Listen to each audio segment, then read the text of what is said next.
Hello motorbike fans, this is Martin and I got some motorbike stuff for you. From behind the window it looks like a nice sunny day here in Tyrol, Austria. But I've sent Cockpit Martin outside to double check. Good morning motorbike fans. This is definitely a first in Martin's Motorbike Stuff September tours. Look what I found this morning. There is frost on the motorbike. What?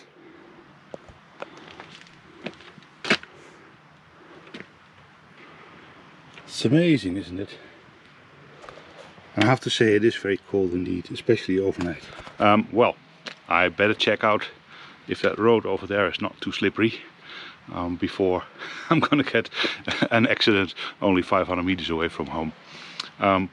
Wish me luck for today's tour, and remember, I'm doing this all for you.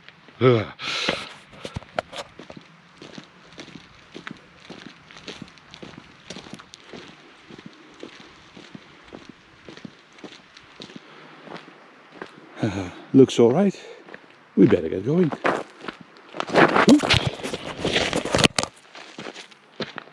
Well, that was a load of bloody nonsense, of course. The road is perfectly fine and we are going out indeed. So, where are we going today then?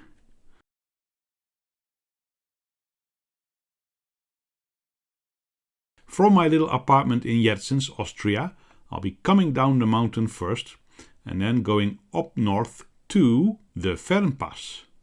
Remember, I came down the Fernpass a few days ago with car, trailer and motorbike, and I was sitting in a huge traffic jam for 3 hours.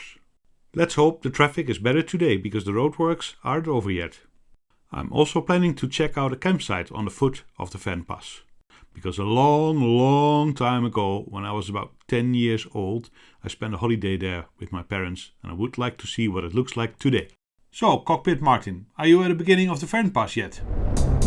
Yes, it's right here, under my wheels. So far the road is nothing special, but the view is quite scenic. Maybe you lot in the studio can provide our viewers with some boring facts about Fernpass. That would be nice. I'll be happy to. The Fernpass connects the Lechtal in the north to the Inntal in the south. And the Inntal is pretty important because it's sort of the backbone of Tyrol. Also, further to the east around Innsbruck, it connects to the Brenner Pass. That is one of the most important mountain passes into northern Italy. I actually came through the Brenner Pass yesterday and I did show you some pictures of the Europa Brücke, the main route for through traffic into Italy. The Fernpass was already known and used by the Romans, so quite some history here. Because it has an altitude of only around 1200 meters and a maximum gradient of 8%, it's very easy to do for cars and motorbikes of course, and it's also quite suitable for heavy traffic. So usage of this mountain pass is pretty intense. We're still on the way to Nasserite, and that's more or less the beginning of the Fernpass. So we're not quite there yet, but it's looking good already.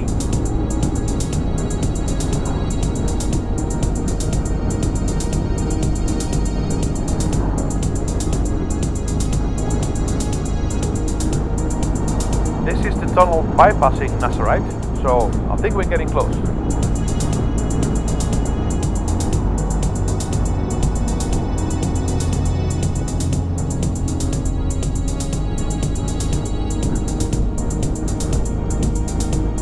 Uh-oh, traffic slowing down.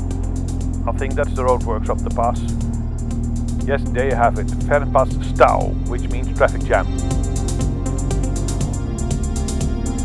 Well, here's the exit into the campsite I wanted to look at, so I'm gonna leave the traffic for what it is now and go down memory lane.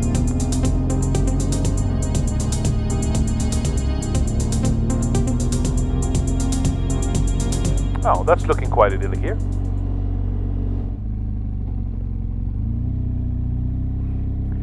I'm gonna check out the little castle first, Schloss Fernstein, and then come back to check out the campsite.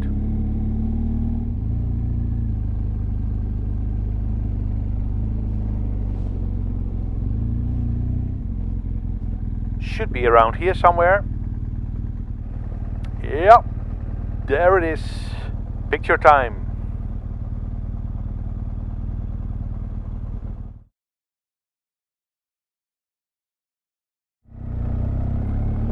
onwards. Let's find the Fernstein Lake. Mind that, oops.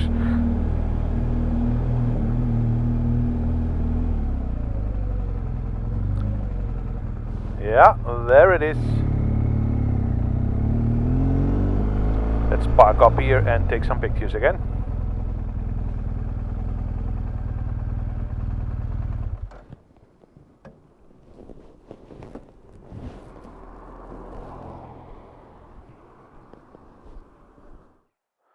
Nice clear green water.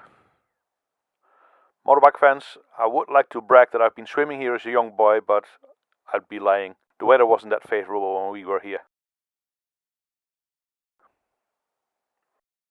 Schloss Fernstein once again. Now let's check out that campsite. It's been some 40 years ago since I stayed here, so let's see what I recognize. That's the main building over there. Let's park over here and do a walk around.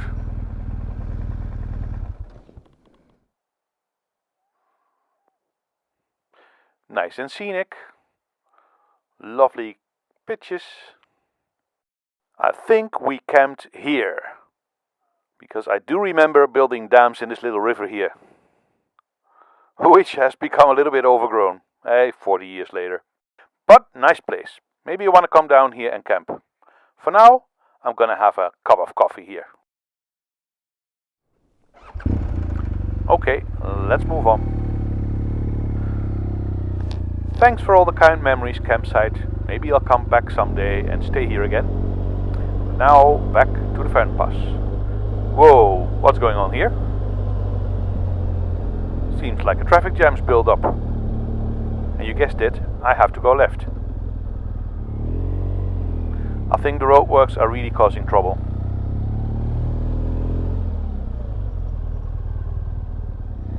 Luckily today I'm on my motorbike, so now I can filter.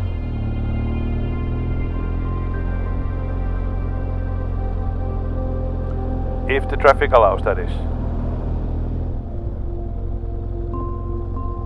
Can I? Yes.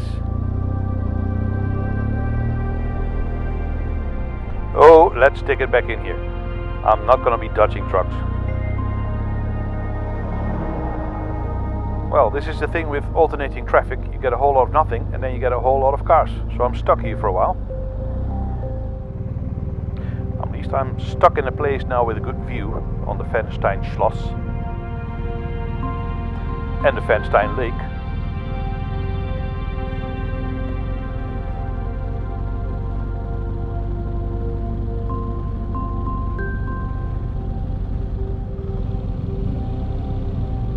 Fellow biker has joined me. Hello, sir.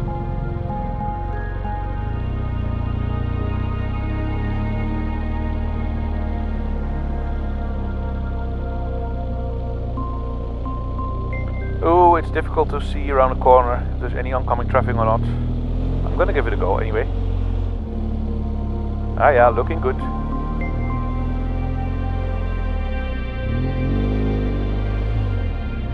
Okay, park here.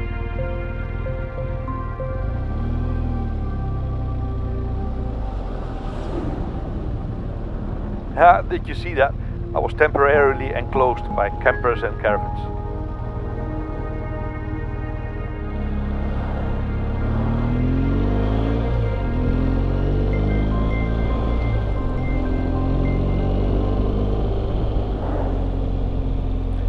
Traffic's becoming really stop and go, so I'm guessing we're getting close to the actual roadworks. I also seem to remember that this is indeed right before the summit. I found the culprit, the roadworks with the alternating traffic. The good news is today it's regulated by humans and not by some dumbass electronic traffic light. We are good to go.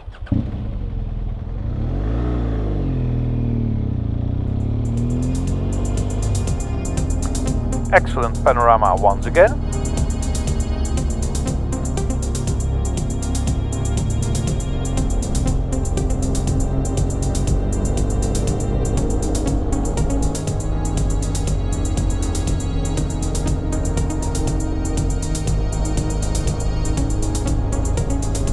camper with motorbike on trailer.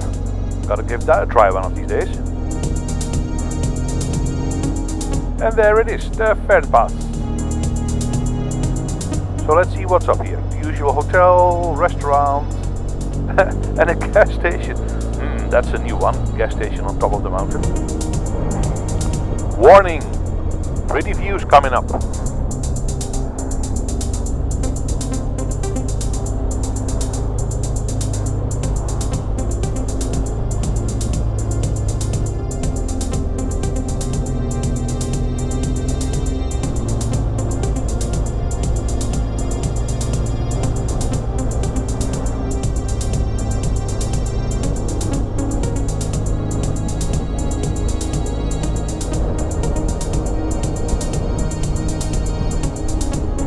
So that big whitish rock in front of us is called the Zugspitze, Germany's highest mountain, although half of it is actually in Austria.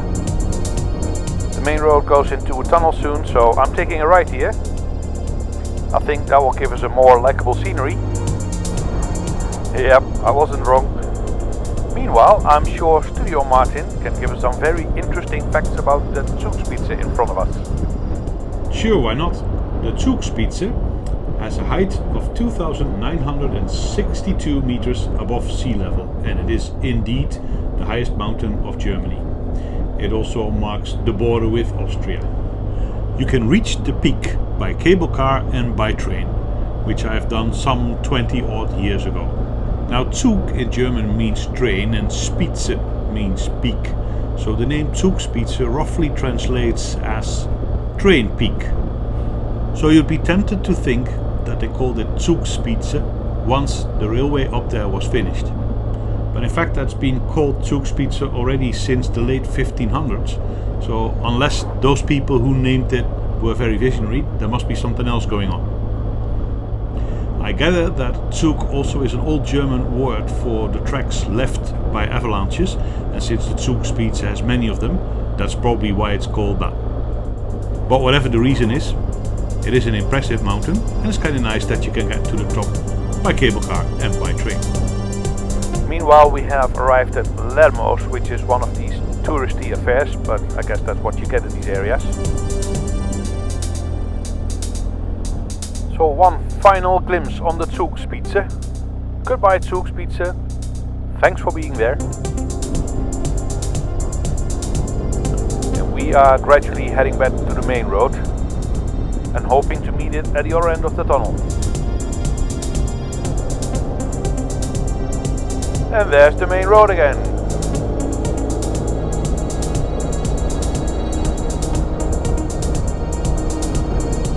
And there's all the transit traffic again.